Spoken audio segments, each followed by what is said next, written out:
स्वातंत्र्य मिळून 75 वर्षे झाली तरी देखील ग्रामीण भागात अद्याप एसटी पोहोचली नाही, याचे उदाहरण सोलापूर जिल्ह्यात बघायला मिळाले।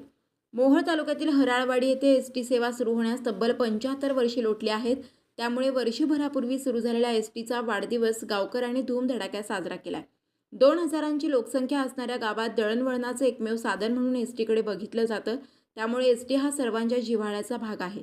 गावात सेवा देताना एसटीला 1 वर्ष पूर्ण झाल्याने गावकऱ्यांनी चक्क केक कापून, फुगे लावून तसेच नारळाच्या पारंब्या बांधून सजवून जल्लोष केलाय। या वाढदिवसाला अबालवृद्ध, तरुण आणि महिलांची मोठी उपस्थिती होती। एसटी सुरू झाल्याने शाळकरी विद्यार्थी, कॉलेजचे तरुण, हॉस्पिटलला जाणारे वृद्ध आणि दूध व्यावसायिक, आठवडी बाजाराला जाणारे ग्रामस्थ प्रचंड आनंदी आहेत। मैलोन मैल होणारी पायपीट थांबली आहे। 75 वर्षानंतर सुरू झालेली एसटी बंद करू नये अशी मागणी ग्रामस्थांनी केली आहे। कमतीला पायी जावं लागत होतं, लहान कमतीला किऱ्यापर्यंत पायी चालत जावं लागत होतं। आता आमची सोय